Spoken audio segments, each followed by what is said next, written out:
Okay, so in an effort not to leave anything on the green room floor, we'll start right here. But this is your agenda today. Thank you for reaching out. And holy cow, things have been crazy since the Ethereal Edge podcast girls came along. And it's like those of us that kind of have an awareness of what's going on, it's like the tree got shook again. And here they Again. all are, like a Yeah. whole bunch of them fell into place at once.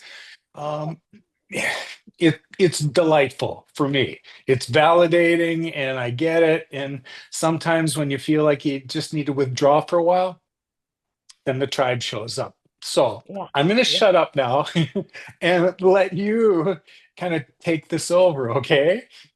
Well, you have no I well, yes, I know you do have lots of idea that once one brings in the codes that are available, that literally drop in off the screen, that things get shuffled and things get falling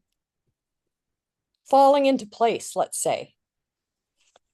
And so, interestingly, I don't even know how I ended up on your interview that was done in or about Mount Shasta. What I do know is that I've been working with a team of people for, I guess it's 2 years now. Yeah. And we're all doing energy work. And we've all been called to do different pieces. And when you said that you were a guardian for Gaia, and I was like, oh, okay, this is somebody I can talk to because I've had a guide, a shaman coach say to me, "You're the guardian for Canada." And I'm like, okay, I'm a grandmother and a businesswoman. I'm a lot of things, but okay, you're gonna have to explore that a bit more for me because I don't even know what that means. And he said, well, you have the heart for the energy work for the country, for helping to heal your country. And I was like,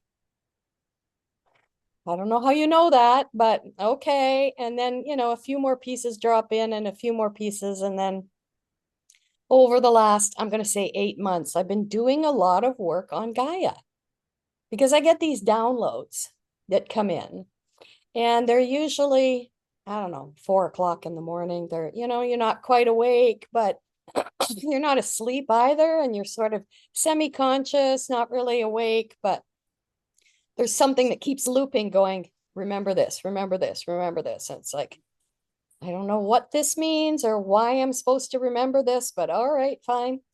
And so invariably when I get the nerve to share that information, somebody goes, oh, that's connected to dot, dot, dot. I'm like, all right.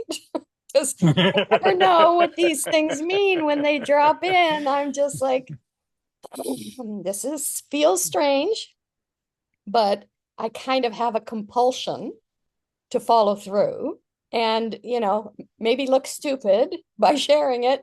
But at the same time, more often than not, somebody was waiting for that information, or it allowed a project to move forward, or it allowed a project to be reevaluated and clear up the frequencies and the blocks, the energy blocks that are, compounded by whatever.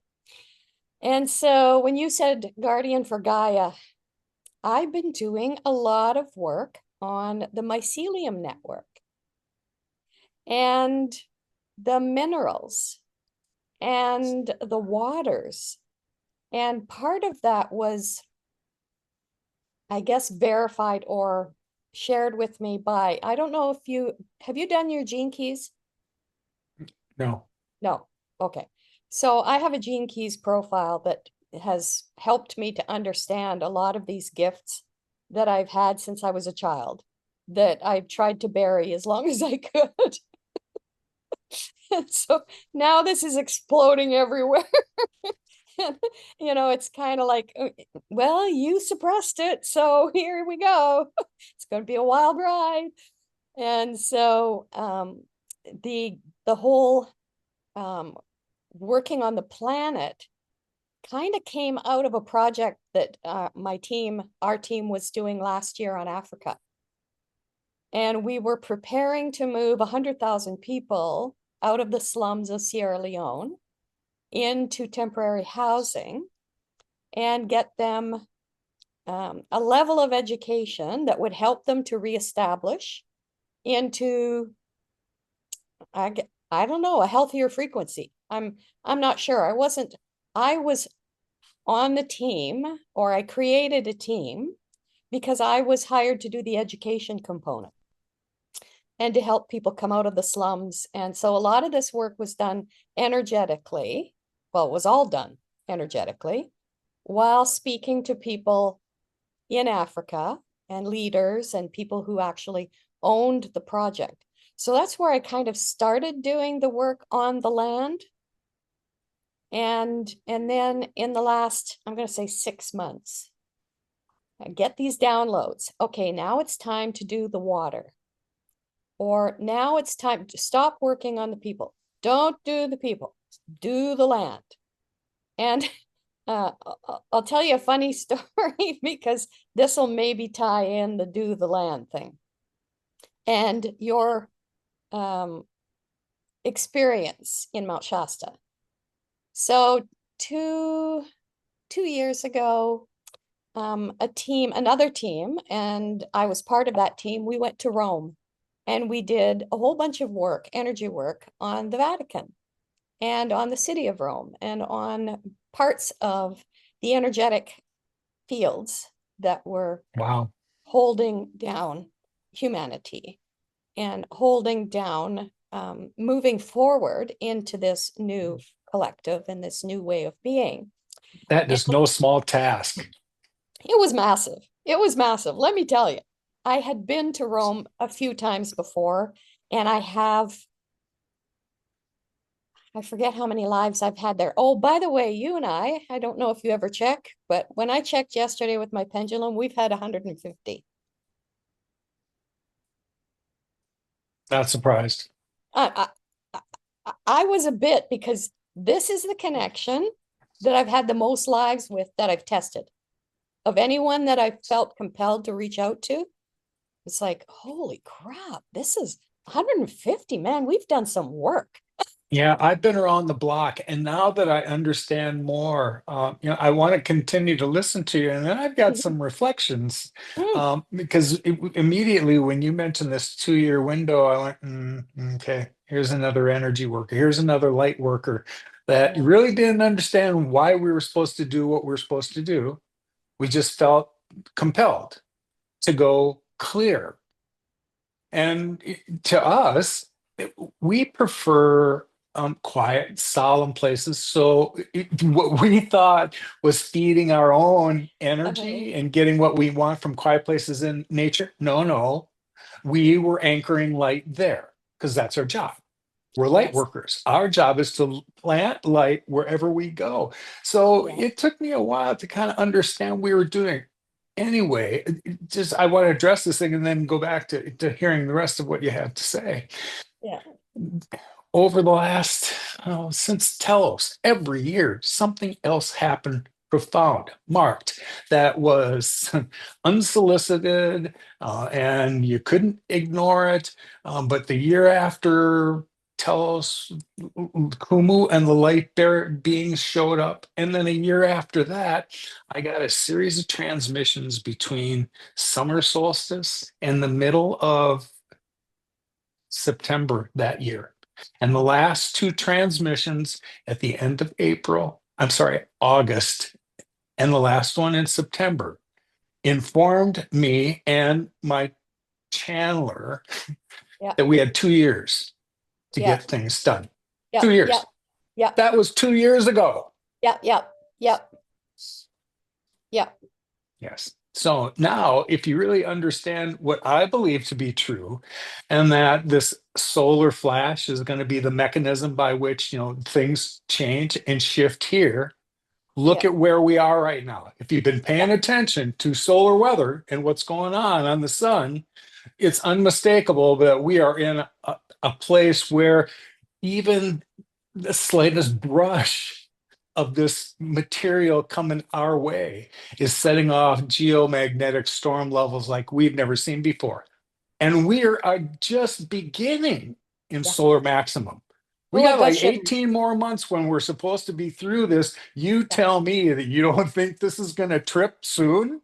Yes. I have shivers just you saying that. And listen, I don't need to follow any of that technology to know because my body knows. And Yeah, there are exactly. days when I'm like, what was that?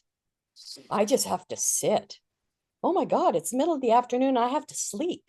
What is that?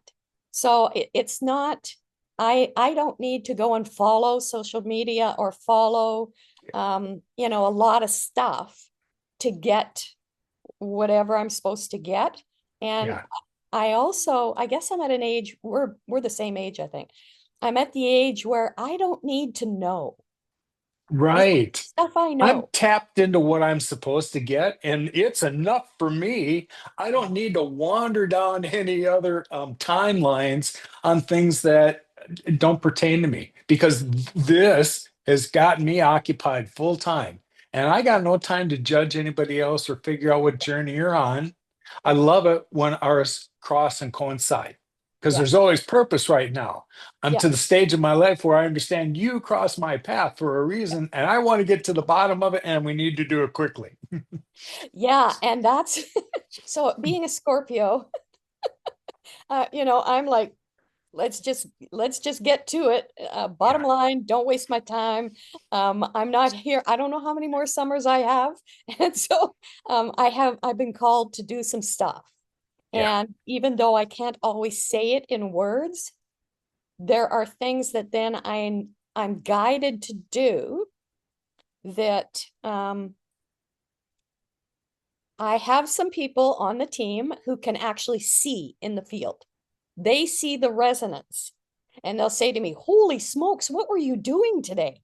Well, I was working on the mycelium network and then I worked on the minerals and then I worked on the trees and the soil and that, because I just follow what I'm told. And then they say, "Well, what else did you do?" I don't know because I don't try to remember. I just do and then let it go. Then I go make dinner or I yeah. make There's the still bed or do 3D the laundry or responsibilities we have, right?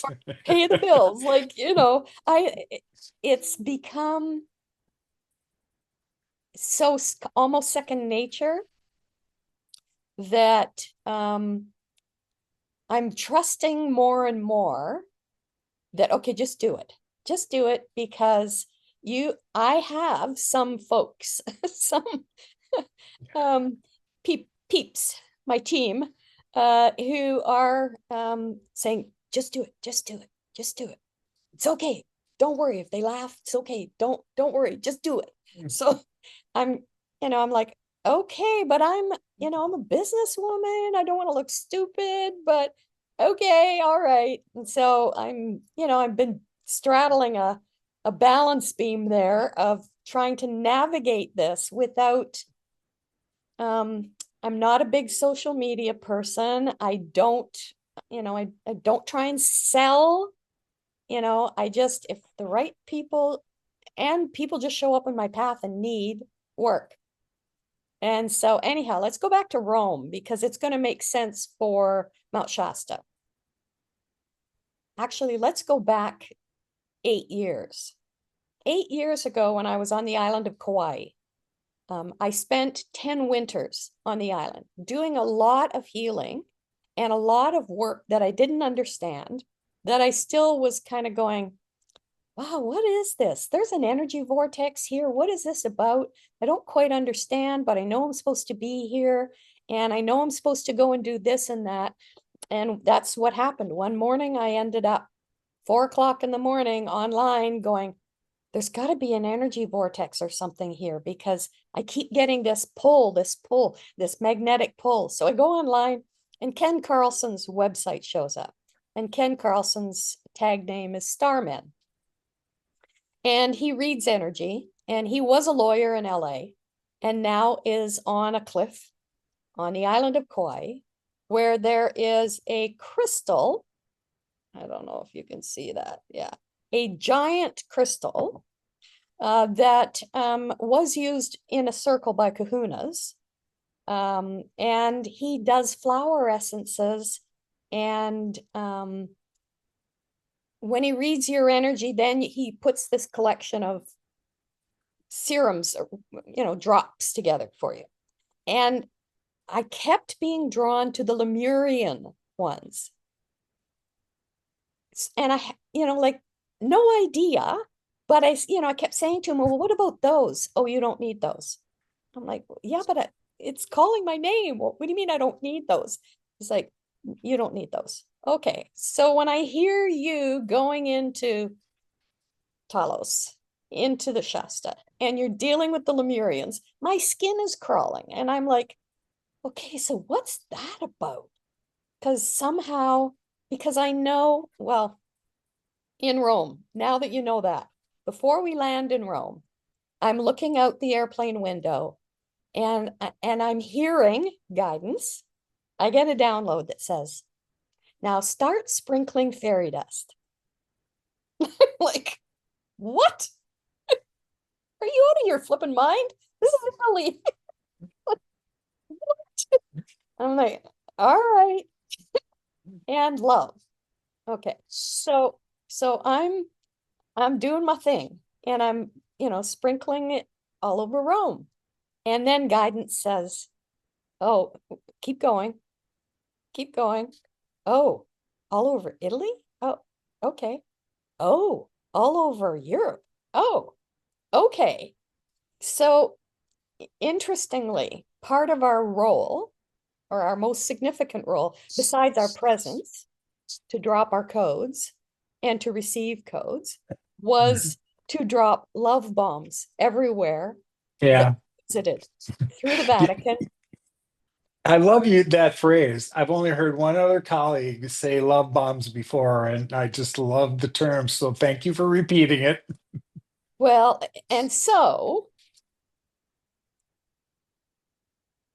that became part of the protocol that I use. Just intuitively, I get the call to sprinkle. And so, sprinkling and then infusing. And so, I must have lived under a rock for a long time. I created my own little cave that I lived under. And so when people were talking about this junk in the sky that was poison, and I mostly ignored it. And then I was called to infuse anything that is non-beneficial in the clouds, in the air, with God sparks, love bombs, and fairy dust. And while I was in Rome, one of the other healers, because there were 30 of us that flew there and spent some time and did the work that we were intended to do, dropped our codes, received codes, did the thing. And she said to me, oh, you're an elemental. And I went, okay, what does that mean? She said, well, you're tiny and you have this connection. I feel you have this connection to nature. I was like, oh, this is creepy. We're standing on the sidewalk waiting to go into the Vatican. I'm like, so you know this because? She said, well, because it's infused, it's in you. And I'm like, okay. I said, well, that's interesting because I've been told my origins were fire. I came in as fire. All right, so if I came in as fire, oh, I guess that's one of the elementals. That's one of the elements. Oh, okay, well, I own that because as a kid, girls were off playing with dolls. I was in the forest. I was cleaning up the trees and, cleaning out the streams so the water could flow. Now that makes sense. But at the time, I just didn't see, I could see through the veil. I could see that what we were doing as people was kind of redundant and stupid. Yeah, but you didn't have that frame of reference when you were a kid out in the forest. You didn't know anybody else's opinion or any frame of reference on, the way that things had been through years of experience. You and I are finally at places in our this incarnation Yeah. where we've had enough experiences Yeah. physically Yeah. now Yeah. that we have a frame of reference we can call on, because Yeah. without it we wouldn't have any idea what's going on. And right now, energetically, I don't need to tell you, there is stuff that we've been feeling for a while now, and we Mhm. couldn't put really we couldn't put form to those thoughts. Well, we are Yeah. now, Correct. because lots of others are showing up having similar experiences, energetic experiences. And at Yeah. the moment I hear somebody express that, I hear, sit down next to me and let's, see what vibration comes out of it, because it's Yeah. not storytelling anymore. I'm Yeah. looking for experiencers, and here you are, here you're showing up. Yeah. I have had this draw to inner earth since whatever they pulled me in to do. Yeah. And since then, my awareness of inner earth, way beyond freaking Telos, has expanded. Yes. So when you started to talk about this influence that comes, from up in the sky, Yeah. you and I, my friend, are ambassadors of some type, emissaries of Yes. some type. And our Yes. job is to bridge Yes. that with Yes. that. Absolutely. Yes. That's the Mm. correct vocabulary right there. It's the bridge. And I've been told I'm an ascended master, and I just kind of laughed and went, really? Come on. But at the same time, the more I'm opening myself up to Talos, I've been saying every night before I go to sleep, can I go now? Can you bring me now? Can you bring me my dreams? I want to go and see what he saw. I want to go feel that. I want to go remember. And I went through your web on your Instagram and looked at the pictures, because there's some that just made my body go, whoa. I But I got to didn't. tell you, Louise, when that happened, Yeah. I had been invited to sit in on a podcast. And the one thing after my Telus experience, that when I hit the parking lot at the end of it, I wished I could take whatever was in here so Yeah. that you could put this Yeah. on and Yeah. see what I just saw. Yeah. Yeah. Yeah. I'd hope that along the way, I'd figure out a way to illustrate those things. Yeah. And anyway, one of the host's sidekicks was a guy named Luis, and he was a graphic artist. Mm. He was familiar with a program called Midjourney, an AI program that generates images based on keywords. And in preparation for our podcast, he had put some renditions with the word telos in it and had produced like a dozen images. Well, when I saw them, I was like, I Yeah. got to like the third or the fourth one, and something freaking triggered inside of me. And I went, wow, that's familiar. And asked him if I could have that one. Well, bless his heart, he graciously gave me that image, which I have used since then. Yeah. I thought I found the guy that's going to help me illustrate it. No, Luis was No. going to point me in the direction of the technology. And then within 72 hours, I Wow. will have mastered how it works, because it ain't that easy. And then those images would pour through me. I'm no Yes. artist. They just, here was what had come out when I asked for these keywords to be drafted. And those are the images, the results. They That's the triggered quantum me. entanglement. That, see, Yeah, to me, that's the quantum. I can, the science is easier because I've always been a pretty logical, linear, sequential, um, intellect kind of person. I have a master's degree in education law. Like I'm, I'm well educated, shall we say. So the quantum entanglement piece of that makes much more sense than I was guided. And this right. just streamed through me. And I'm like, okay, now I put both of those pieces of information together and go, yep, yep, I was just the channel. Yep, Yes. Yeah. yep, That's why when I started this and I suggested I was going to record it, these are always exchanges, yeah, always. And when we're the vessel, again, we don't get to really pay attention to this. when I finally made the decision that I was going to do podcasts that weren't, I'm not a host with guests on here and we're going to talk like Joe Rogan. They were Yeah. meant to be exchange opportunities. They're all Yes. on a Zoom platform. So everyone that's in the room, you're all live. You want to ask Thank you for questions? that. Here's the place to do that. And we'll Yeah. build an archive of these people's experiences that Thank were you. just like you. Yeah. Something I was connected to when I was younger that I decided to back away from. I am compelled to no longer back away from that. And the good Yeah. news is that I found some tribe that Yeah. seems to be the same mindset. Yeah. There's a reason why all this is blossoming the way that it is right now, Yeah. to just prepare all the rest of us for an imminent shift in Earth's consciousness. She is on Yes. her own. She's Yes. been in a cosmic cycle. And if Yeah. we're smart, we'll raise our vibration. So the day when hers rises, Yeah. we match. So interesting that you say that you consciously chose the format for which you were going to do this dialoguing, because here's what I know. I have received downloads and guidance that has told me have the conversations.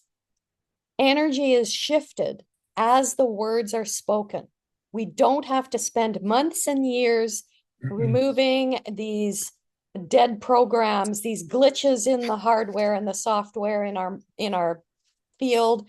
We don't need to do years and years of work now. Now, by having these conversations, just verbalizing and sharing and in alignment, right? And in our You're right. truth and our authenticity, hundreds of thousands of people are being shifted without having to go out there and do a whole bunch of work, right? And so That's the guidance, human person to person part. You and I have been exploring what we thought going into nature, where we love to be anyway. We didn't see that as energy work that we were exactly. conducting. We didn't know that, but we were No, compelled to get out there. And I didn't need anybody to go with me because it was likely no, they didn't vibrate at my level and I didn't want that interrupted. So we've kind of moved from now what we knew that we could do without interruption and yeah, deal with helping Gaia to yeah, now people, which is a yeah, whole different kettle of fish because some of them are awake and ready to hear more, yeah, just been waiting for some kind of support, some touchstones that can help me figure out what I'm going through. Now it's time, I think, for us to come around to that. But again, I conclude that if we've come to that part of the cycle, yeah. we're closer to the end of it than we ever thought we were. Yeah. My so my brain doesn't know that. And I can't say that I have gleaned information from anywhere that would support that. However, um, I am reinventing my life right now. After 38 years, I'm single. And so I am creating a whole new version, a much more aligned version of myself than I have ever been, because I spent most of my adult life making myself small enough to fit into other people's worlds. You and I have had similar timelines. Yeah. And so we were drawn because we had similar experiences. I came to the conclusion that at the end, and my last marriage kind of went like it. No one wasn't no one was a bad person. No. We just had different interests and grew in different directions, which, if we understand our purpose here, Yeah. that we are sparks of source, and our job is to help it learn more about itself. Of Yeah. course, that's going to Yeah. change day by day. And is it likely it might not coincide with hers anymore? Damn Yeah. likely. Does it make Yeah. me a bad person? No. Her? No, No. So no. let's get over ourselves and Yeah. figure out what the universe is trying to show us. Yeah. But when we tend to get to those points where we don't have to worry about servicing others, remember what we did with the family and meal planning and obligations with All them. of it. When that's removed, now there's nothing but our work that we get to focus on. And holy cow, then the veil's really pulled back. Well, and as I said a few minutes ago, I could see beyond the veil as a child. I saw through the veil of the Catholic Church. Saw through the veil of religion as a child. And so I have done a lot of work across the decades on healing those pieces that are still holding a mass of humanity captive because of the frequency of that. And so I don't have answers, but as I have conversations, then I get downloads and codes in what to do. Yeah. And so part of reinventing myself was to be the most authentic version of myself. And I have had gifts across the decades that I really asked Source to please don't show me that. I don't want to know when that person's going to die. I don't want to know XYZ. I'd rather stay just, here, safe, Right. There's right? enough going on in the moment Yeah, that I would really like to understand and explore further. And when I start to wander about possibilities for somebody else, yeah, where is my attention going? I don't yeah, know that it's serving me anymore. What the hell am I doing? Am I creating exactly. another karmic cord that wasn't necessary? Oh, I listen, all might these have. contracts, Yes. Yes. come Yeah. on. Listen, if I can go all the way back to um, the goddess Athena, and if I can go all the way back to these pieces in history and feel some sort of familiarity, Yeah. then there's Resonance. something, a resonance, then there's something that will be revealed. And I have said recently to a doctor friend of mine who's also a mystic and a shaman that I have the patience of Job. Well, my patience actually is running out. I want more and I want it now. That's the Scorpio part of you. See, this is why buddying up with the Capricorn, we're good. We'll carry that load for you and we won't let it burst out. Where a Scorpio, there's only so much pressure that can be built before we'll take that on. Well, it came down to my health. I literally woke up 2.5 months ago. I was not quite awake. And Source said, my body said, if you don't leave this marriage, you're going to die. And I went, who said that? Oh my God, seriously? What? It's that bad, eh?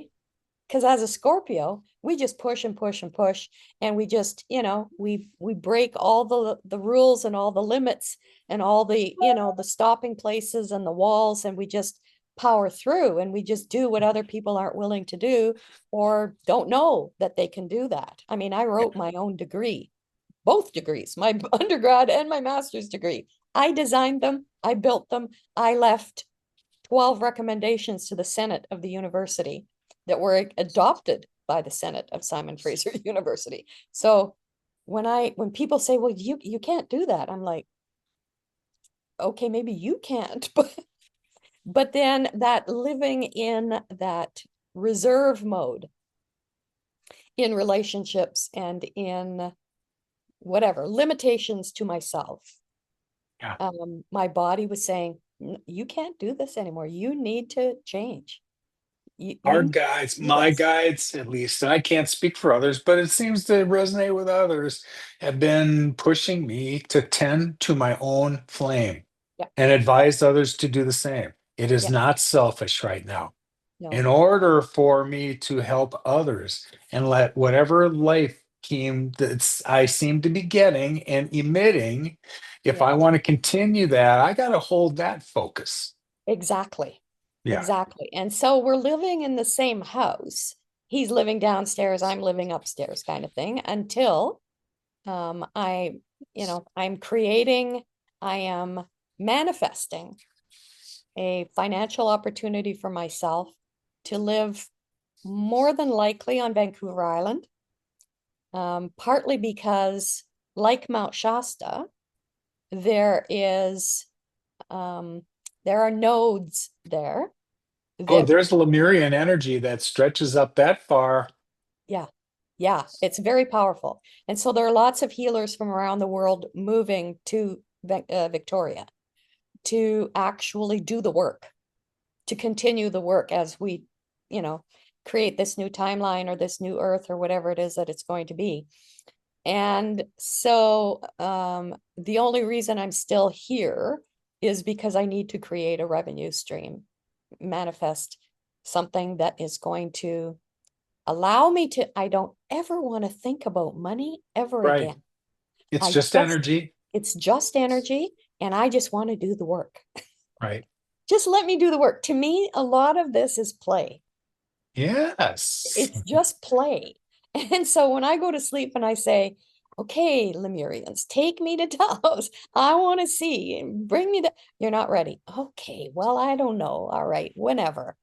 So that brings me back to Mount Shasta because I have been offered to go a few times in the last few decades, but I was too busy as part of building our corporation, and it just didn't fit into the timeline that I thought I was creating financial security. Well, it turns out I wasn't. You And don't know what you don't know. you don't know what you don't know. And so last year, um, Amanda on the team and Tom and I were going to go to Mount Shasta. We really felt the pull. And, I did all the research and we kind of planned a trip. And then Amanda's mother's cancer got worse. And so, it just didn't happen. And so when I saw your interview, one of them, I actually sent both of them messages and said, oh, now we really need to Gotta go. go. Like, we really need to go. And so Tom sends me a message back. I'm going in December on my way to San Francisco. I'm like, oh, but I want to go too. Oh, And so, and then Adam in Portugal, another member of the team, said, make sure you tell Lowell we have a team. Make sure you tell Lowell that we do work and we good. want to go to Shasta. We want to go and Yeah, I experience. wouldn't pick December to go to No, Shasta, but I grew no, up in Minnesota and it took me 34 years to figure out I didn't have to stay here. right. Well, Tom is living in Idaho, and I don't think that he needs to climb the mountain to achieve what it is that he's setting out unconsciously to do. True. He's building free energy devices, and he's my counter. So we have a policy on our team about we need a balance of divine masculine and divine feminine. It's one of the roles that I've been told that I'm here to do is to bring in the manifestation of the divine masculine and the divine feminine in balance. And so My that's, friend, if everyone could understand that what we need to achieve in this consciousness rise is yeah, that what has to happen first is the balance between feminine and masculine. yeah, It's yeah, got to be balanced, yeah, period. yeah, And if we really understood that balance and what divine gifts both provided, yeah, we knew yeah, feminine yeah, divine was yeah. the one that received the inspiration, and it was masculine's job to carry it out. Listen, Hey, we if we birthed get back to humanity. that, we were good, right? We birthed humanity. We have to go back to that place where we own who we are Yes. Yeah. We're as the almost to the divine feminine. place where these duality lessons aren't going to be a part of the component anymore. I think it's done. It's just Yes, it now is for cleaning up sure. the debris, Yeah. if I can say that without really knowing. No, no, that's a good way to articulate it. We're at the end for sure. When Okay. I thought I had an idea of what the real ascension, what the process was going to look like, how it functioned, I Yeah. had in my mind Earth going through this membrane. And Yes. anything beyond the membrane was higher frequencies, higher vibrations, Yes. and it blocked out the lower vibration stuff. Well, she's moving through it. And once she reaches 51%, she kind of just pops through, Yeah. and there she is. Now, what it didn't do is really address the third dimensional entropy for everybody that's not going. And then I saw a better illustration by a young lady who had it down pat, where she described the timelines that are separating. Because it's not that I didn't hear those terms before, but she finally put it into terms I understood. Yeah. She explained where Earth is more like in mitosis, and there's a cell splitting. Yeah, Here's I new saw that. Earth, Yeah. there is old Earth. It makes perfect sense. About a week after I had heard that YouTube, I had heard from a friend that I was having lunch with while we were in Sedona, and she was telling me about some friends she was visiting and a grandchild of the woman that she was visiting. There were like maybe 6 or 7 adults in the room, and here comes this 6-year-old, and she's going to explain the nature of what's going to Oh, take I saw place. that interview. I watched that. Yeah, and they're great. This kid described it better than anybody in the room, and she sees it. She sees it. Good. More See, validation for me. I see another aspect of that to add to that because in my somewhere in my awareness, it seems that we are creating multiverses. We're not Yeah. just ascending from the earth, but there's other things that are going on that are connected to things that I don't understand yet. But when I hear pieces of birthing a universe, and I go, oh, so something resonates there. I can't explain it. I don't have vocabulary to understand it or to make sense of it. But when I use AstroClick Travel, the app on the computer, and I go in and I look at different places on the planet where I feel, oh, maybe it'd be fun to go and live in Bali or in New Zealand. I love New Zealand, or Kauai, or and so I do a trip around the multiverse because when I click on it, it shows me who I would be there. It tells me based on my astrological being what my experience could be there. And so I've literally traveled the planet in the last 2 months going, yeah, I don't want, no, I'm beyond that. No, I don't want that. What about that? No, no, that didn't feel like Bali wasn't, yeah, it might be good for a trip, but I don't want to live there. Kauai, I love Kauai, but yeah, I can go for holidays, but for this next chapter, the resonance isn't there. So there's this whole multiverse thing that I'm feeling. And because we birthed, now this is going to sound completely bizarre, but my team and I birthed a dragon egg a year and a half ago.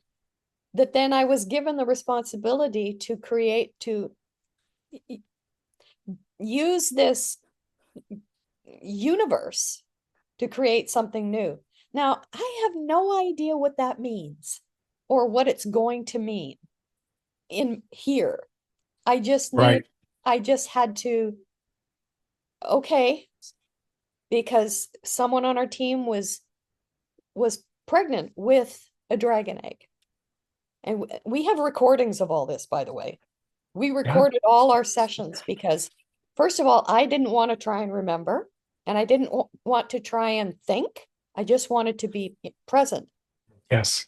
And so we birthed this dragon egg, and then it was a universe, and then it was, what do you want to do with this? Gift it, la la la. I would have to re-listen to that to know what that meant. Yeah. It's interesting to hear you talk about your perspective of things on the planet, because I noticed myself that I'm more interested in seeing things from an off-world perspective. Mhm. I'm not interested in figuring out on the map, here to Milwaukee. Yeah. No, I seem to want to see things from above it. Mhm. And when I get the idea that, and I was reviewing, some of the stuff I had heard from Sherula ducks and the way that Lemurians live. And when you talk about moving around on the planet, and nobody really lives anywhere. You don't own anything, but you No, can that's a travel lie. freely and be wherever you want as long as you want. And Yeah, that's what came into my mind as you were talking about, these places that you wanted to explore. But you're right. Now there comes a point at which I am aware of my perspectives on the planet, and yeah, they're not just with shoes on the ground. All of a yeah, sudden, I remember that there are realms beyond the planet that I'm just as connected to and easily can travel to those places as well. exactly. Exactly. Mhm. And all that to say that when I found the node on Vancouver Island in Victoria, and when I looked at what was connected to that energetically for my birth date, was like, oh wow, that's it. Whoa, that's so weird. Okay. I know I'm a water sign. I know I need to be by the ocean. I've never really followed astrology until, I don't know, maybe 8 months ago, and just, Yeah. like this much. But there are pieces that are dropping in that help me to make sense of, oh, that's why you're here. Oh, okay. So the healing of the divine masculine. Oh, okay. Interesting. Because so when I watched your podcast, the one that really resonated, uh, with the pictures of Talos and your experience there with those people, the people, um, Oh, with Kumu and the light beings. Yes. That was, look, I had trouble putting Telos into perspective at first and didn't really see it as a multidimensional experience when it happened. So yeah, here comes Kumu. I didn't yeah, know who she was. And yeah. then all that magic happened over like 3 weeks. I'm going to have multiple interactions with these beings and sense this connection with them. Well, I'll tell you what, I was so activated by the codes that dropped in that I sent a message to my team and I said, what, like something's going on here? Can somebody check in the field and see if I'm Lemurian? Like, what is my connection to Lemuria? Like, what is that about? And so Amanda sends me a page out of um, her card book. She has a book and cards, and she pulled a card and it's card number 19, balanced forces, yin and yang, productive flow, masculine and feminine energy, the balance of duality, patriarchal paradigm being rebalanced, equality, balance in perspective. And I was like, oh man, That's the gig. we're on to something. So then Yeah. the first sentence said, okay, now I need to connect with Lowell. Because when I read the Lemurian people are said to have been androgynous, I was like, Yes. as a child, I was so shocked to find out that there was a differentiation between people. I didn't know that I was a girl. Now I'm talking about 3 or 4 years old Mhm. because I was told by a priest that I couldn't be a priest, I had to be a nun. What are you talking about? Why do I have to be a nun? He said, because you're a girl. And I went, I don't even know what that means. Are you sure about that? Are like, what?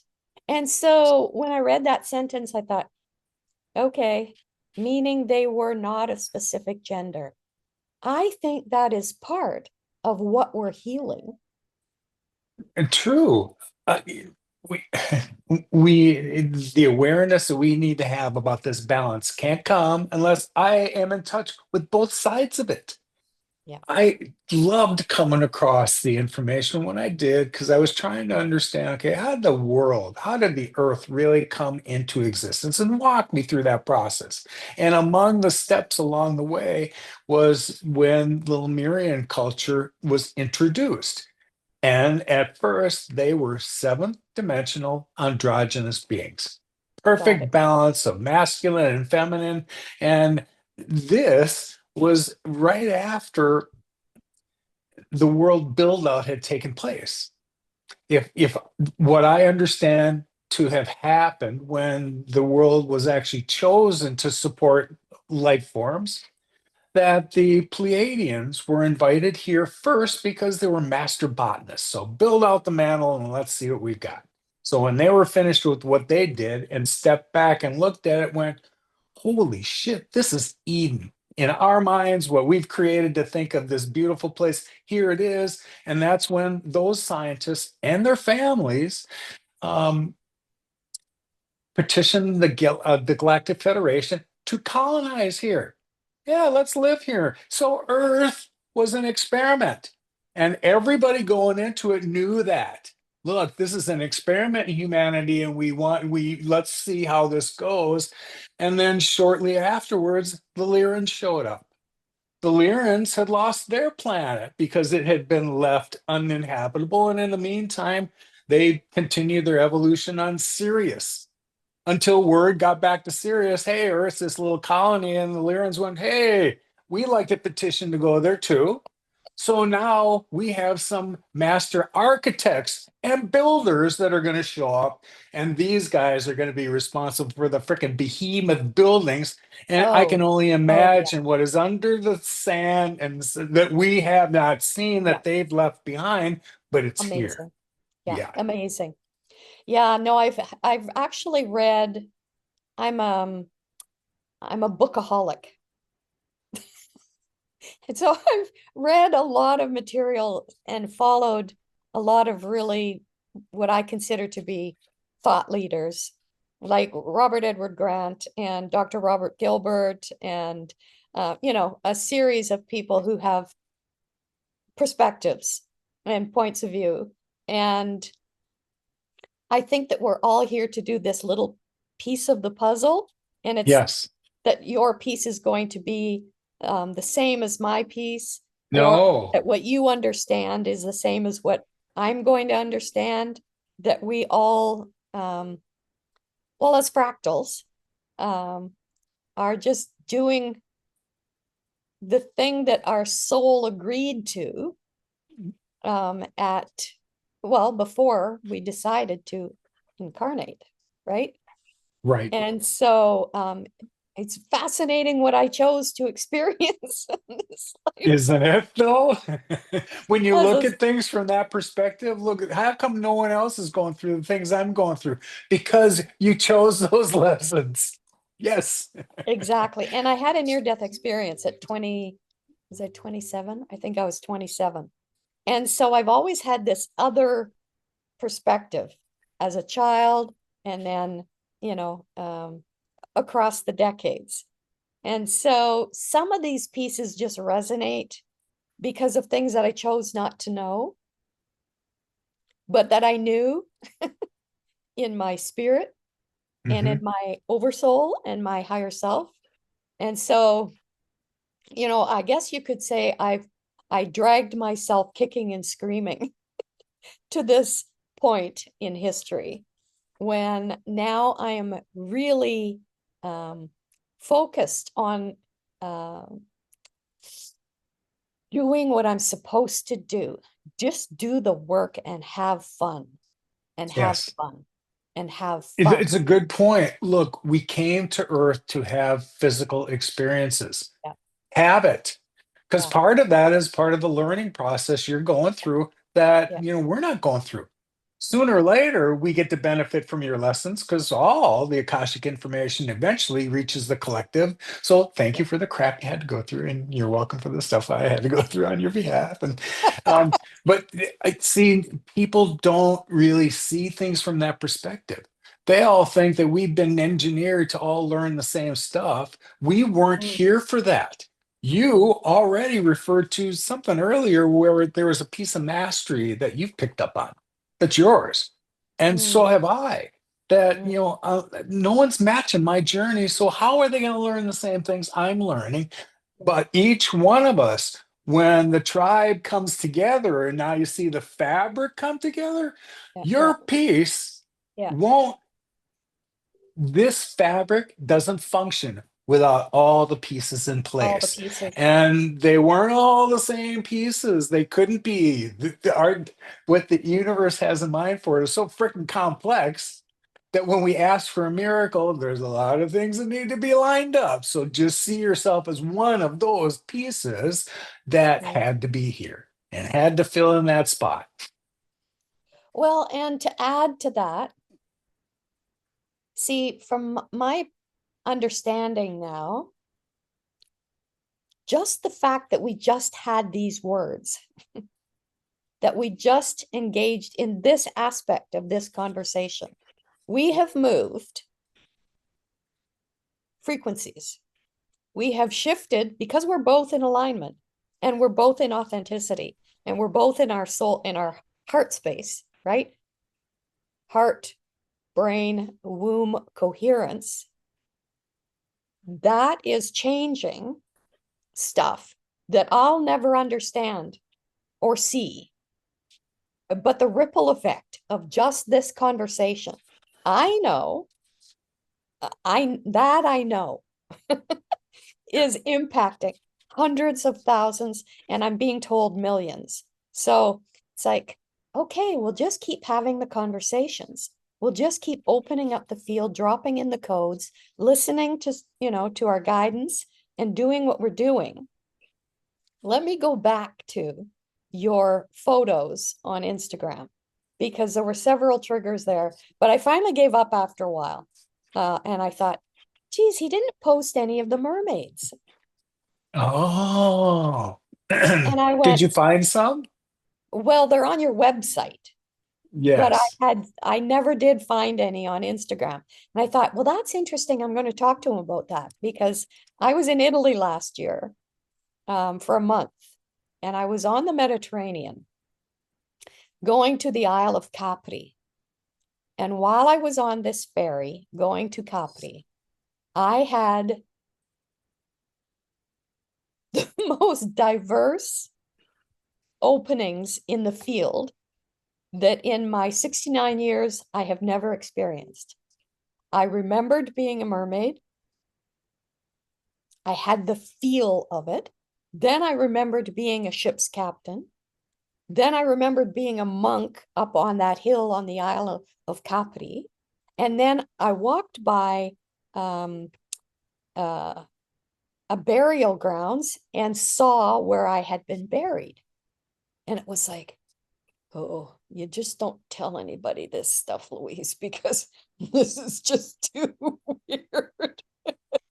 But I told my sister, I said, Julie, I remembered I had a flash of being a mermaid. She said, well, what was that like? And my niece, my 16-year-old niece, overheard and she sent me a text going, Auntie, you have to tell me about what it was like to be a mermaid. I'm like, I don't know what it was like to be a mermaid. I just had this flash of that experience. So when I saw your pictures on your website, it was like, oh, this is freakish. This is like, okay. I'll tell you how those showed up. Prior to Lemuria and Telos and Shasta, before I had any awareness of any of that, my curiosity was about incarnations in Atlantis. And so that was kind of the timeline, the rabbit hole I was going down at the time. And I found a woman I knew her through other mutual sources, and she took me through a past life regression in Atlantis. Well, you can't really get there and not understand Lemurian ties and all of that. So here's where it all started to come together. But out of that Lemurian, I'm sorry, the Atlantean Yeah, experience, yeah. I, like you, was part of the Mer. You And part of were. my job was that um, I could shapeshift. Now, I know that that Yes. sounds nefarious. No, However, I what know. it means is that I could live underwater, which is where my existence took place, but I could also morph on land. And my job was to help assist the Lemurians in the neighboring colonies to help them assist and raise their consciousnesses. This is what we did. So it's not that strange when you hear somebody else say it, is it? Oh my God. Okay, when I was studying shamanism, I actually went to school and studied online, but we came to a point in our studies where there were pictures of Atlantis that triggered me intensely. And I had conversations with my coach about why does that feel familiar to me? What did I do there? What was that about? So when you say what you just said, I'm like, all these pieces just, it's like this multiverse of experiences that are starting to coalesce into this like what? It makes me think of there is a couple scenarios when I was in a couple of these transmissions where there were three people in there. And the channeler was exchanging energies between the other two of us. And she was describing it in that way where you could see like your auras would pop up, and then you'd see these like shiny little gold things around both of your auras. And then when you got close enough, they'd interact, and then you were done with that. And whatever was left was a new thing. And you kind of left that behind. I got what I was supposed to get out of it. They got what they were supposed to get out of it. But boy, something was left after the exchange. Yes. And in quantum entanglement and just so well, anyways, the science verifies that. But what I Yes. find really interesting is that Adam, who's one of the people on the team who has this ability to look into the field and to see what you just described. And so I would love him to look into your field when you're doing what you're doing because he would tell you what's happening, Yeah. in the quantum entanglement, the quantum field, energetically, what that looks like. Because he can see the light. He can see, well, okay, so I blew up a tree in Sierra Leone. I didn't know that that's what I was doing. I You learn what you can and can't do, Miss Elemental. And when you mention that, I just want to say this before I forget it. I've had an attraction with some other people that have shown up from places like Romania, Yeah, Glastonbury, and yeah, druids and yes, elementals are yeah, way in my field and have been for a while. I know that part of this shift, those are the elements that are assisting Gaia with what's yes, going on here. And yeah. so when we get to connect to Gaia, we also get to remember about all of those resources and our brothers and sisters, and some of them show up in your form. Yeah, you're one of them. Yeah, yeah. And what's fun about that is that when he describes to me the residual, the impact, because when I'm doing it, I'm just following direction. I don't know really what I'm doing, but I follow if Source says, okay, now do all the rivers on the continent of Africa. Okay. And then, okay, now do the trees. So I just follow. And so Adam will send me a text and say, what have you been doing? He said, you're glowing gold. What are you doing? I said, well, that's probably just my golden Merkaba. But he said, no, Yeah. no, no, no, no, no, no. I'm looking in the field. I can see, and this is doing this, and this is doing this. And I'm like, okay. That's the residue left, after you've been there. I had this vision in my head about how when I planted light, what that looks like. And it took me a while to kind of figure out what I'm doing. But anyway, when I do this, when I dedicate myself to that effort Yeah, and know that I'm not really taking anything from the land, I'm not asking anything from Shasta when I go there to leave my light behind, I'm helping her by planting more light. yeah, So then when I step back, it's almost like I can see this energy left behind it, and I yeah, defy you to walk through it and not feel it. So what yeah, you're describing to me is that same kind of aura left over after you've left your energy yeah, exchange. You yeah, have left a method of clearing here that's rather permanent. And yeah, that's the job right now. yeah, If you yeah, understand golden tie allotments and yeah, these areas that are predisposed to these higher vibrations and yeah, frequencies now, yeah, you're assisting in that process. yeah, You're helping these other areas get activated to those levels. So when the time comes, they're not going to be hard to find anymore. Now they're not going to be everywhere. And remember, there's still catastrophic shit that's coming in yeah, our direction. It's going to yeah. be really important to know where those energetic places are. Well, and that's why I think the island in that spot in Victoria, there's a node that's actually been identified by a geologist out of the UK who has this ability to find these nodes, and there's a triangle of energy on the island. And so I went there for the solstice. There was Peter Tong did a ceremony at this node, and the sense of peace and calm was phenomenal. And the resonance of it's right in Beacon Hill Park. And so the signs that show up in nature, like oh shoot, what's it called? The bird that has the fan feathers, the uh, peacock. Peacock walked right up to me. Well, in the gene keys, the peacock is the symbol for the 64th gene key.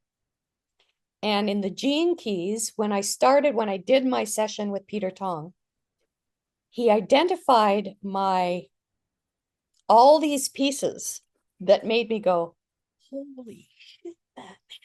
What do you mean I have the ability to be the voice of source? Are you kidding me? Whoa, I have to be careful what I say and what I think. So all of these pieces have been dropping in, and they were connected to the island, and they're connected to where do I want to be next for this next chapter. Well, it's an island that's in an earthquake zone. And yet Here's the only thing I spiritually, get to offer, and the only thing I really don't have any clear idea about how the outcome's going to work out. But if you recall back clearly when Lemuria was here, if you yeah, believe that it was a landmass and Atlantean colonies were also here, we're not done with shifts in land masses. I no, expect to see that Lemurian colony beneath Hawaii to emerge. yeah, And there won't just be a set of islands anymore. We're back yeah, to the land masses. Let's see once the pole shift happens, because that's part of what's going on here. We don't know where the current land masses are going to end up after that's done, and whether new ones emerged or withdrew. All of it's a crapshoot. yeah. And somehow there's so much fear that's been released out of my DNA as my DNA, because I was told so this is going to sound weird, 48 strand DNA now. Like we went 12, 24, 48. And it's like the adjustments that I've had to go through physically have been pretty intense. Yes, well, part of it is that the volume of them that you're getting now, in order to accelerate, there's a lot. And Yeah. it's coming at a rate that's so freaking Yeah. rapid that Oh I don't my know how we God. have time to assimilate any of it when there's just more coming. So here's the thing, because I've always had this. So I was a ski racer. Okay. And I used to say, I just, I've got the need for speed. Let's just go. And I had a sports car and just had the need for speed. Let's just go. And so what's interesting now is that it's not fear propelling me. Now it's this calm. And so when I think of the need for speed now it's the speed of shift of change.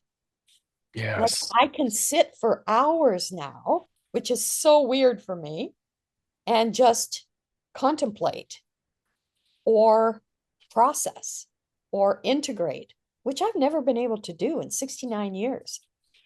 I was always physically doing something or learning something or driving something or building something.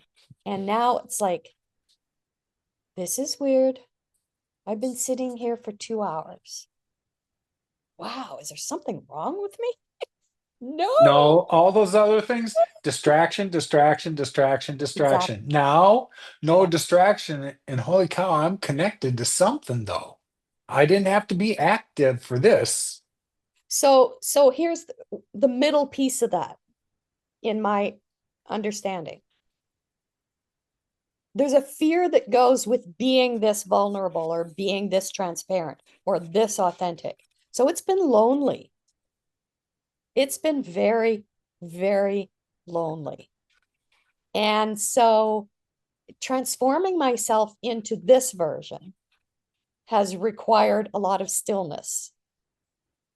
And I have been creating a tribe now. Somebody said to me last night, sent me a meme, said, if you could spend 24 hours with, who would you choose to spend 24 hours with where you wouldn't be bored for 1 minute? And I went, oh, well, and I had people. There were You people got a that no posse. people, but I'm collecting, and you were one of those names. I thought I could spend 24 hours with him and I wouldn't be bored for 1 second because there's stuff that we're learning, that we're becoming, that we are unlearning, that we are present for, that would always have a conversation Yeah. or a discovery. And the beauty to me is that I recognize these other quite capable tribe members showing up. Yeah, But there were aspects of the next path that weren't going to come along until you did and I did. So I yeah, get to recognize that, holy cow, we're reaching levels that we weren't going to until we all showed up here. yeah, So yeah, I'm thrilled when somebody else resonates with it and shows up. yeah. The quicker I can connect with them, the faster I can figure out what needs to be done next. Because you kind of alluded to this. I want to just expand on it a little bit in case others ever hear this.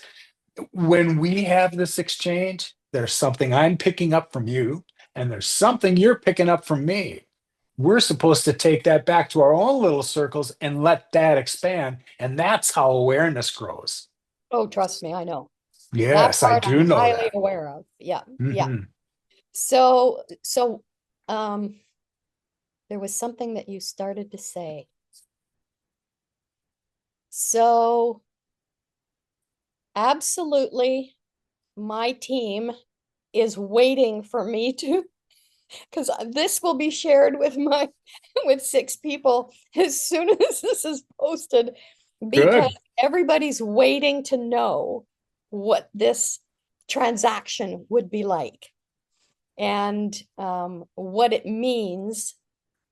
Because Adam in Portugal said, make sure he knows that we all want to go as a group and we want to go and do this thing. It's And important that you just put that out there as your intent, because I can tell you this with great certainty. The Lemurians are looking to make greater contact. yeah, Just reach their vibration level and stay tuned. yeah, They are interested. They're yeah, not hiding from anybody anymore. The only thing that prevents them from interacting is vibration levels. They're Yeah. not going to drop theirs to come up here and wander on the surface because they're going to wait until we reach their level. So something about that I wanted to ask you about, because a lot of people are doing plant medicine as part of their journey, and I have not been called to do plant medicine. I received the medicine organically, it seems, and through downloads. But I'm wondering if that's one of the pieces why. No, it's not. That's not the piece. My biology is being prepared in other ways. Okay, I got that. Thank you. Because it seems like a lot of this tribe or this, this group of waking or awakened beings have used plant medicine as part of their process and Yes. continue to use plant medicine. And there's a piece of me that goes, yeah, well, I don't know. Maybe they needed that, but I don't know because um, as a child, even I remembered being able to do magic. I couldn't do it when I tried to do it in the physical body, but I remembered being a magician. And then it turns out that in my blueprint, my Gene Keys blueprint, that is part of my blueprint. Hmm. So it's like, okay, so the plant medicine, why was that one of your choices? Curiosities to connect with spirit. It was presented to me that there were ways to reach spirit, and I found some plant medicine remedies that got me there. Now, let me kind of put this into perspective. I've tried a variety of things throughout my life so that I understood for myself what they were. Mm, So, LSD found its way to me, and I think twice we tried it in purple microdot form. Got it. See what it mm, was like? I understand it now, but I didn't need to go back and repeat it. right. Um, Now, cannabis and I have a long relationship because when I was younger, I think I was either 18 or 19 the first time I ever tried it. And of course, back then, the alternative to altering one's awareness was to drink. Well, I wasn't a beer drinker because my belly just wasn't for that. And I had burnt myself out on any brown type of liquor when I was a junior in high school. So, been Yeah, there, done that, don't need to revisit it. yeah. But cannabis for me wasn't an escape. It was like triggering creativity in me that isn't native to a Capricorn. Logic, Mm, got that down pat. But if you ask me about the creative side, until I was exploring cannabis, and all of a sudden I was mm, aware of a balance between both sides that I didn't have before, it got mm, me to that place. The mm, only other alternative was when ayahuasca was kind of placed in my path. yeah, And I had a curiosity about that. By the time it was placed in my field, my son, who hadn't really reached his 30s yet when all this kind of came around, but he'd had friends that had experiences. So I had plenty of opportunity to ask kids that I knew really well. I knew who they were, I knew what their intents were about their experiences. And it was, to me, another opportunity for me to really connect with spirit. Now, interesting. it's more contingent on whatever you go into those sessions with. Your intent is what is most important. I Yeah, was in a room with 15 other people, and I understood that all other 14 had some kind of trauma they were trying to deal with, which ayahuasca is wonderful for kind of stripping it away and yeah, helping you put it into terms. That was not my intent. I wasn't going there to heal trauma. Look, yeah. if there's a way for me to connect to Mother Ayahuasca, that's what I'm here to do, and that's what happened.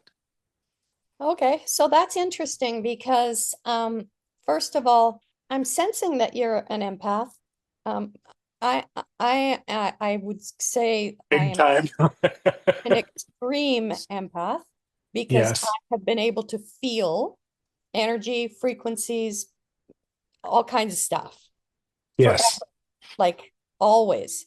And so for me to um, use any kind of plant medicine, I'm too, I can't ingest anything that is not, um, well, I check and it's Well, just I no. would conclude you don't need any accelerators at the empath level that you're at.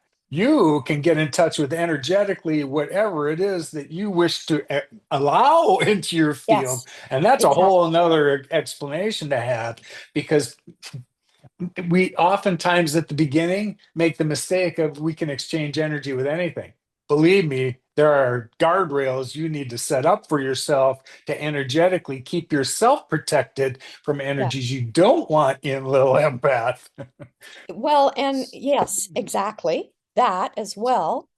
But also, I can go into an altered state in meditation or go into ceremony. I can go into ceremony. And when I blew up that tree in Sierra Leone, we were in ceremony and we were doing some work to help the people in Sierra Leone. And that tree had been cursed.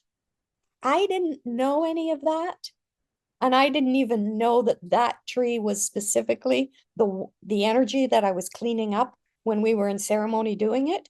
It was announced in the news the next day. We got a newsreel saying this tree exploded and it had been a curse that was holding down frequencies. Um, anyways, so I can do stuff just with breath work and Yes. with ceremony. There are things I recognize when I get to have these conversations with people that are at our level Yeah, where we're not chasing things and we've had experiences and now we can kind of put we understand what happened. yeah, About a year ago, I heard from a woman that I had a lot of respect for. Judy Calley has been in this community for decades and was an advisor to the Carter administration with these types of phenomena. Anyway, when she heard about my story, she reached out and she couldn't have been sweeter. Anyway, last fall there were fires going like crazy in California where home is for me. And of course, we're always on watch. She had sent me an email and asked me if I was aware of the ones in Western Canada, which I was not at the time. yeah. And That was here, by the way. That's where I, yes, yeah, exactly. yeah, When I responded back and I said, well, when she said it, then I, of course, picked up some type of map that will allow me to see the fire patterns over there. And when I saw it, your heart just goes out to it. It's who we are. yeah, I sent her a follow-up email to ask her, why did you ask me? And, what can you tell me more about it? And her response was that she was informed, her guides informed her that I was aware of a multidimensional vortex in the area, the energetic area there, and I could assist those trying to evac the fire area by opening it up. And she said, once she said that to me, it opened up, and here we are. I'll let you know if anything else happens. So just like you have these things that I don't know what I'm doing until after the fact, you kind of put these dots together.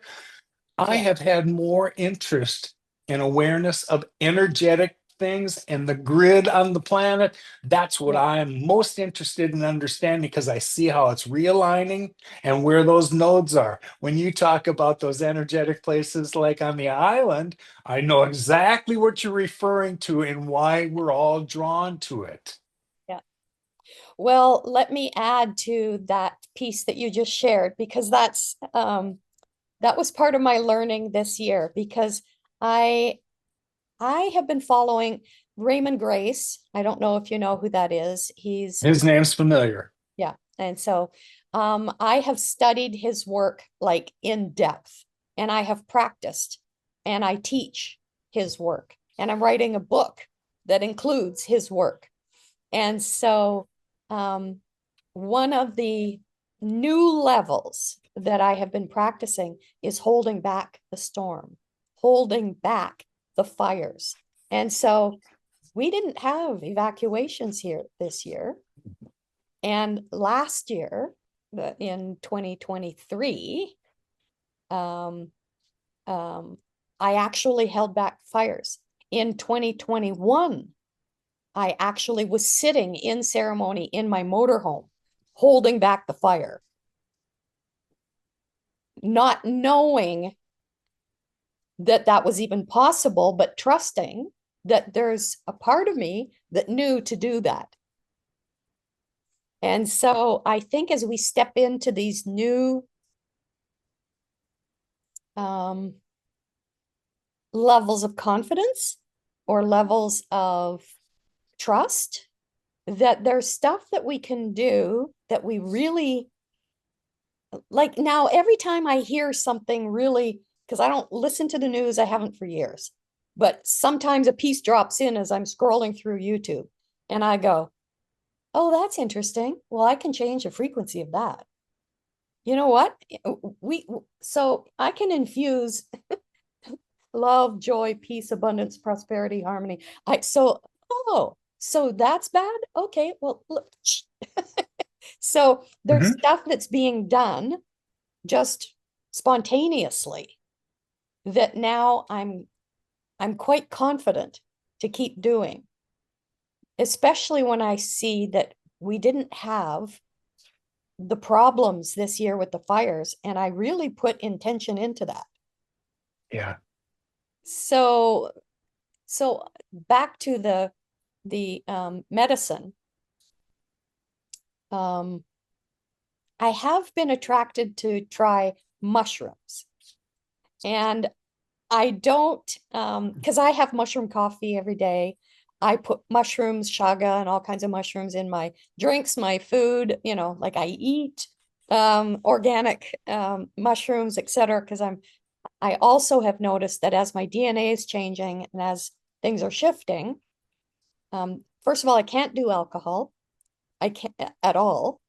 I can only drink water, so I infuse my water. I actually go up the mountain and get spring water, and then I infuse it energetically with, the frequencies that I want in the water.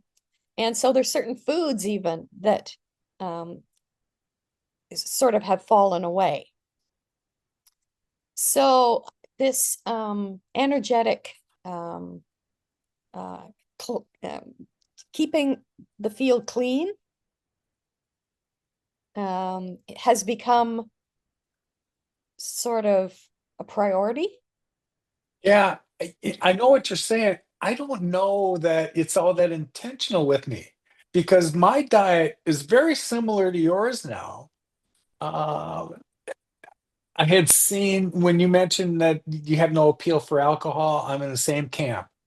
But I saw and heard about an instance recently where there was a funeral and my beloved went to celebrate her family loss, and while she was there was the crowd that was drinking and what that turns into.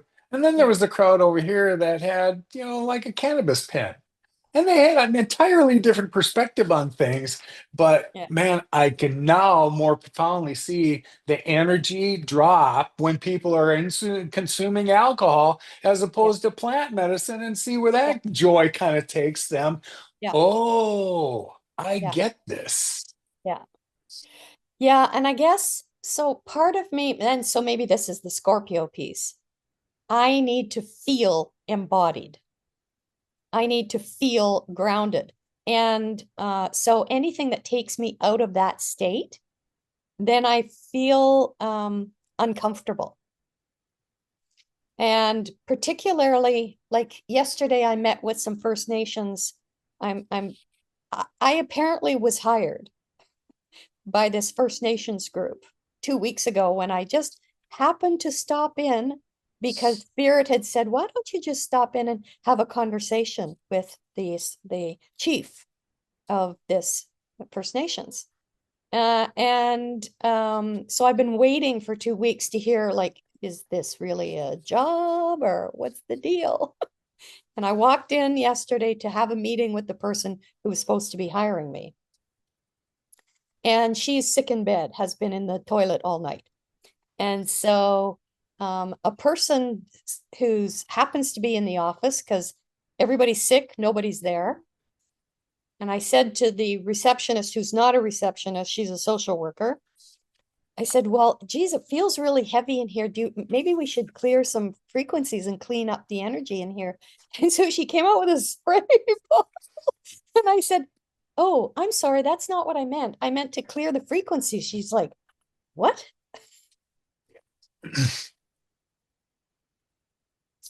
And so um after we're finished this conversation, I'm having a sauna and a salt bath because I didn't have the energy yesterday to come home and clear everything after 4 hours actually of work that I did yesterday. I was like, I'm putting my jammies on and I'm gonna make a Caesar salad and I'm gonna chill. We really don't appreciate until time goes on and you recognize that there's energy work that you're doing, that you're Yeah, just a little freaking capacitor too.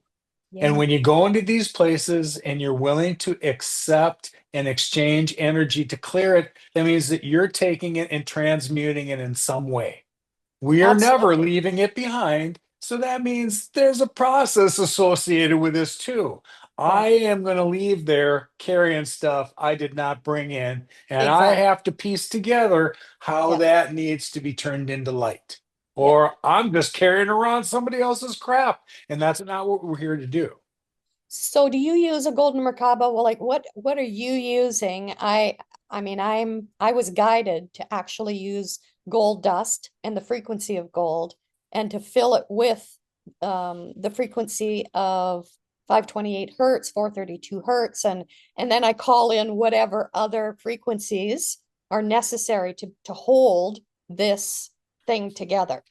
Because I'm aging backwards. I mean, let's face it, we have that choice right now, We all are right now. Yes. right?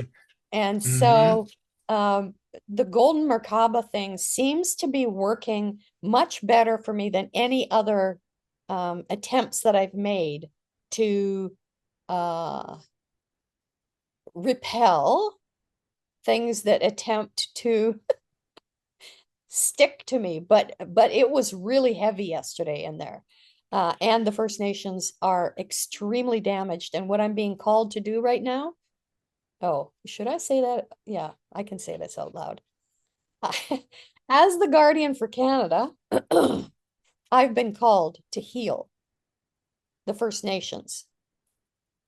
So I've contacted the chief, Chief Woodhouse, in Ontario, who's the chief for the First Nations of Canada.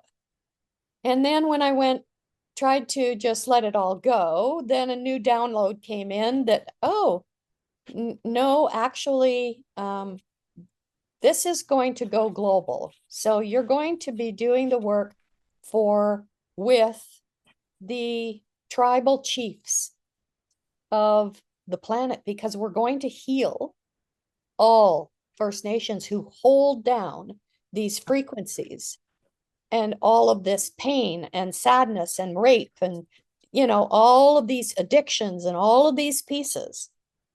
And so this massive piece has dropped in the last 2 weeks. They're like, Yeah. whoa. On one hand, they're low hanging fruit because the indigenous people are already, they understand their symbiosis and their metaphysical science. They get that. Whether they've forgotten about it for a while, yeah, it's probably fair to say that. But holy cow, here's the place where I think spiritually the most impact can be had with the least amount of effort in this realm. And you're Yeah, right. Whatever we think we're doing right now, you already yeah, spoke to ripples it's yeah, had. Just little things we've done had ripple effects. yeah, When you heard me, it had a ripple effect on you, and yeah, apparently on your tribe. We said, "Don't let it yeah, forget that there's a tribe yeah, here." yeah, Yes, that's what's happening, and so we're affecting people way beyond this. When yeah, I began to hear from people everywhere, it's interesting. Yes, you're in another country, but it's stupidly fascinating to me that yesterday was Australia. The day before that was a girl in South Africa. And it's not that I don't have resources in Romania and Bucharest and Berlin and Wow. Glastonbury and Wow. Ireland. And they all came out of this. Wow. Wow. Oh, that makes me so happy. Yes. Oh, let me just sit in that for 10 seconds. Yeah. You just plugged into tribe that's shown up in all those places and made themselves known. So I don't care about attracting tens of thousands. I got the right ones. Yeah. Yeah, this is okay. Okay. So one of the conversations that I had with this person that was in the office, who's a social worker, who said, I feel so bad that you came and nobody knew you were coming. We don't know why you're here. And I said, well, Edna, who's the chief of the Splatson tribe, screened me and sent me here because she wanted me to be hired as a healer for the tribe. And she goes, really? I said, yeah. She said, well, tell me about this because I have no idea what you're talking about or what this is. So we had this long, I thought, heck, I'm here. I'm just going to go deep. And if she freaks out, that's her problem. And if some of this sticks, that's great. But I know I need to have these conversations. So, however, this ripple effect goes, it'll go and do what it's supposed to do. But I said, you know what? Because she started saying, well, how much do you want? I said, well, I can't live for anything less than 100K. So I need to support myself. And that's a minimum. And so she said, but what would you do? I said, well, I would do da da da da da. And I had, I'm a businesswoman. I'd already checked with the university to see if there was a possibility to do a study that compares pre and post. If we do the work to heal these people, what's the resonance change? What's the frequency change? How do we measure the energy on the Hawkins scale or on whatever scales? Mhm. Anyhow, I said to her, look, here's a simple place that we can start if we did this. I said, let's just, because they have a beautiful fire pit where they do fire ceremonies. I said, what Mhm. if we did a fire ceremony and we made it so that people could feel safe to have the conversation about what was their experience during lockdown.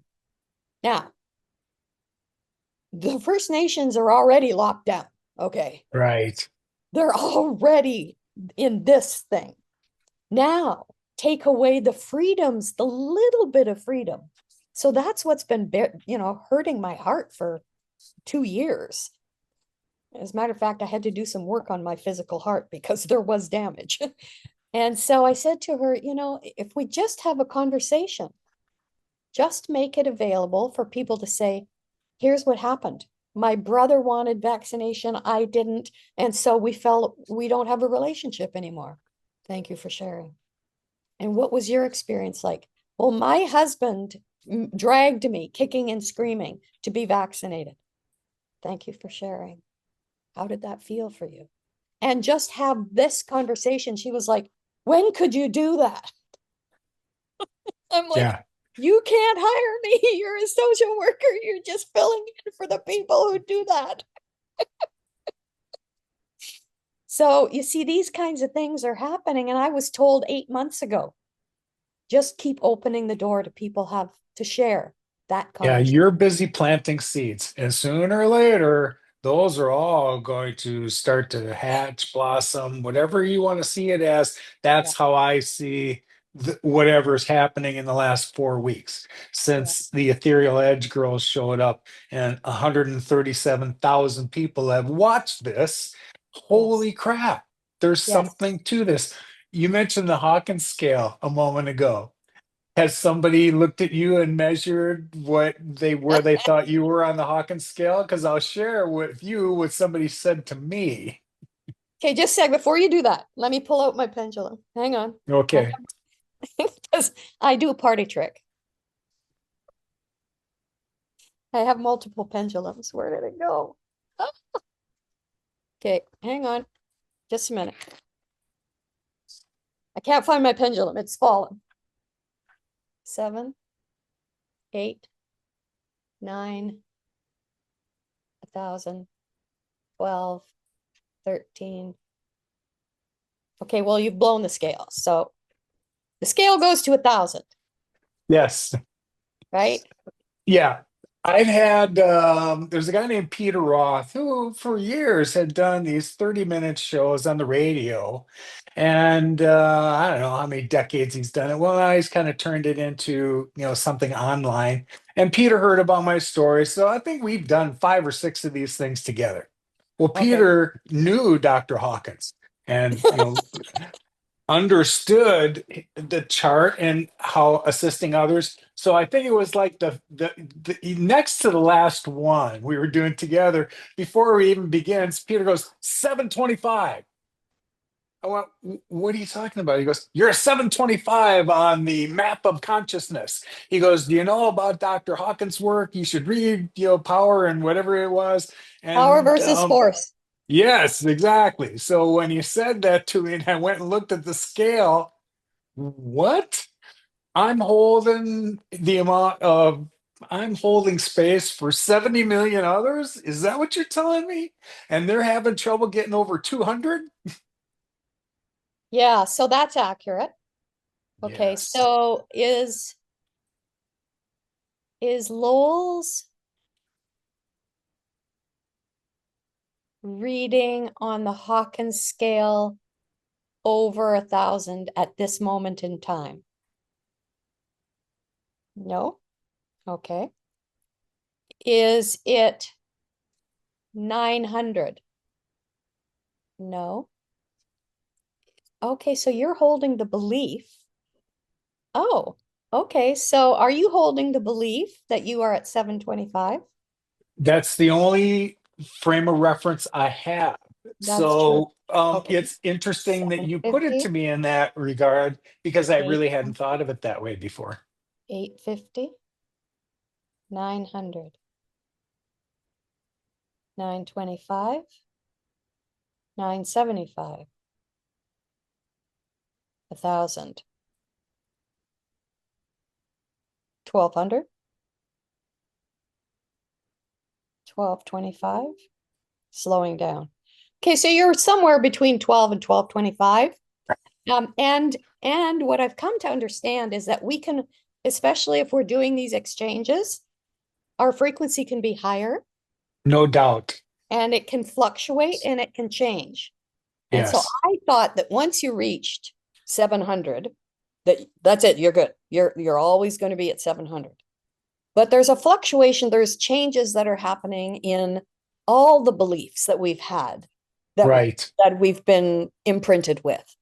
And Yeah. so the book was written at a time when that was the belief system, and things had not shifted to the degree that they've shifted now. And so I know that I've been, I always get Tom, my healing partner, to do it because, first of all, I don't want to be biased. Right.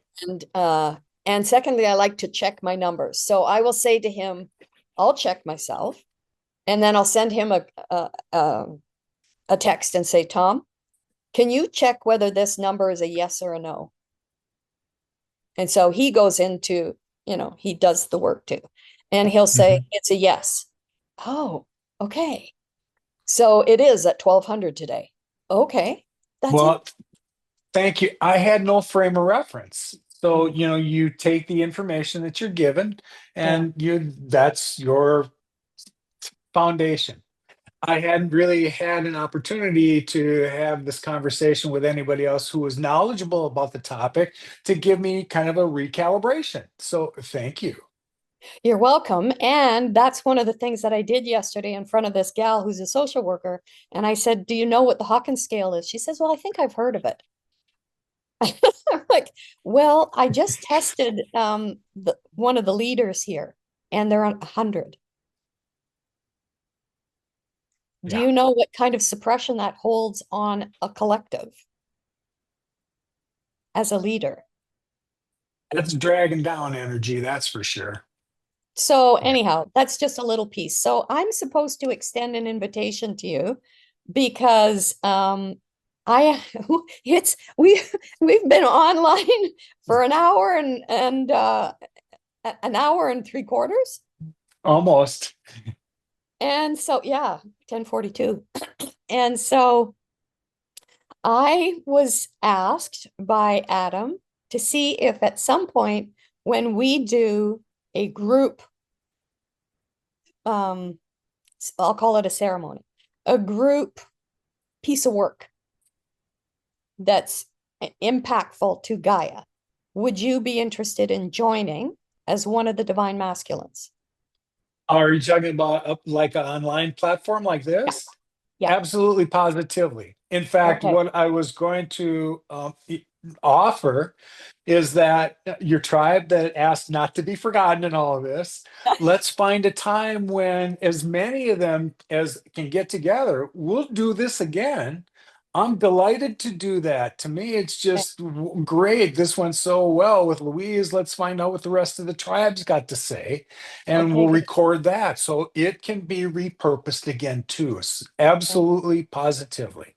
thank you. That's exciting because we've been working on creating a collective of balanced, and each of us has different gifts and different pieces that we bring to the table. And each one of us provides something. Like Amanda has come back from the future. And so she's bringing in codes from Arcos and from other universes, basically. That doesn't, I have no, I can't say that my brain understands that, but I accept that she is who she is, bringing what she's bringing.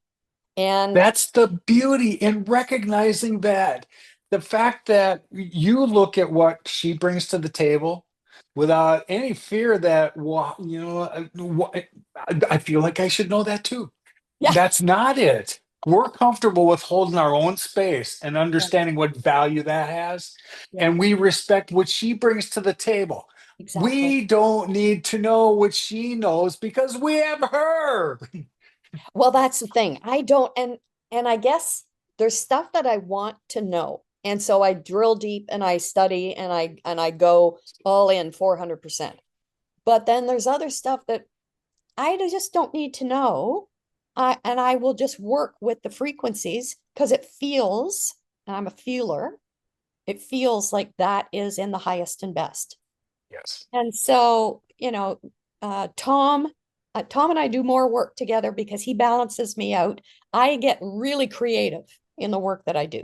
And Tom is very linear sequential, very patterned, linear sequential. And I'm very holistic in my approach, very mind mapping and following the creative pieces that drop in. And so Tom's the one who measures everything. Okay. The numbers were at such and such when we started, like your number, 725. You were holding the belief that that was your number, Was all I knew. So right? until somebody else suggested that there was an opportunity for that to not be the same, thank you again for that today.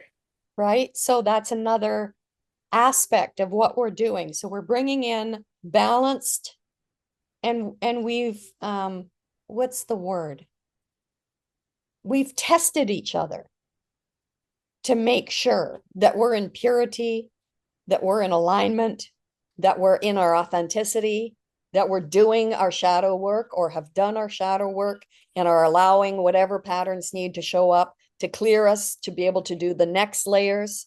So we're kind of discriminating Yes, about the invitations, shall we say.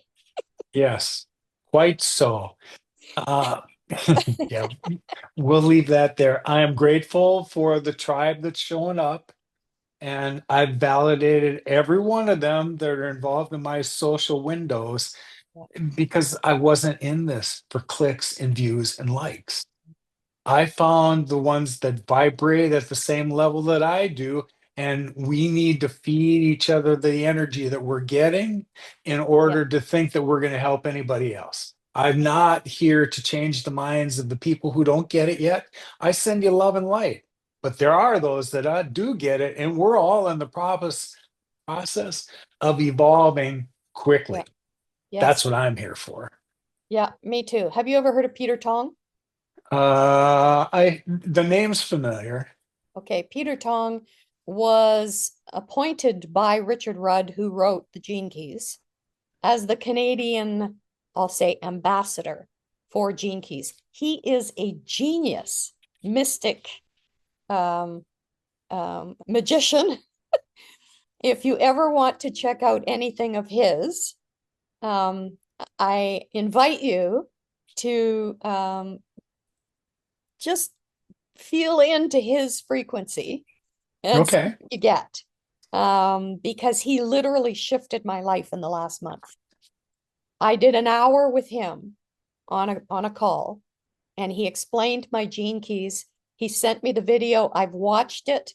I have 4 pages of notes from that video to help me to understand, to accept the gifts that I have and fully embrace who I was sent here to be, and to keep doing what I'm doing and allow these transmissions and these pieces to do the work that they're intended to do. So that's one piece. And then the last piece I'll share with you is Amanda, who's on our team, is Amanda Quick. And you can look up the title of her book if you choose. She is the wife of the sex trafficker. And she is the one who accelerated my development 2 years ago, when I met her, read her book, and experienced something so profound in the healing of women who are the wives of men who have engaged in this activity. And as a result of our connection, I did an interview of her very first live interview. She'd done all kinds of interviews online with people, but had never been interviewed live. And Source guided me to set up a live interview that happened so miraculously within an hour, 10 days before she was leaving Canada to go back to live back in the US, now that, she was safe. And then now she's done a TED Talk. And now she's doing podcasts. So she's one of the team that I chose, that I selected when we started doing the work on Africa, because she brings not only stuff from the future, but this level of ability for teaching women how to heal and to rise above the circumstances that they find themselves in with such vulnerability. It shook me to the bone. It took me 2 days to recover from reading her book, and I couldn't read all the pages because it was so profound and so painful. And so, but she has this message in there of shifting out of that frequency and being able to create a new life that you may find interesting. Okay. I wrote both her name and Peter's down, so I'll do a little research. Okay. So, we could stay here for the rest of the afternoon, but I know we Yeah, both I have know I other could. things to do today. So let's stop here. And like I said, as soon as I can download the video from Zoom, I'll put it up. And do you want to make it live for others immediately? That's up to you. Again, it's your call. I tend to put them up unlisted first so you can have a look at it.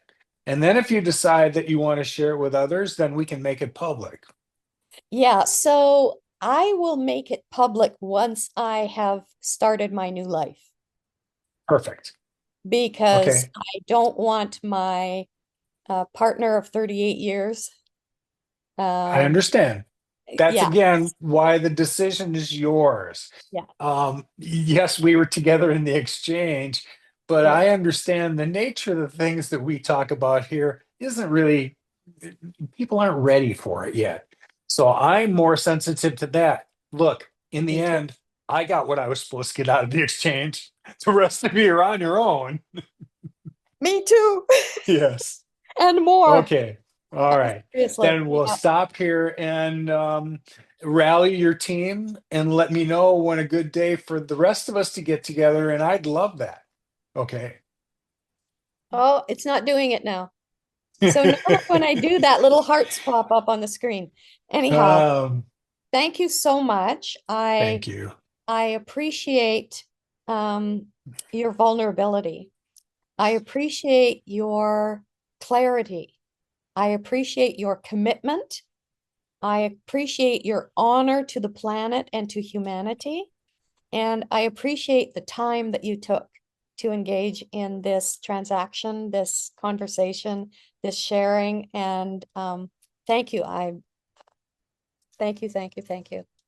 Thank you. I'm also blessed, so I appreciate it. Have a good day, honey. Ciao, ciao.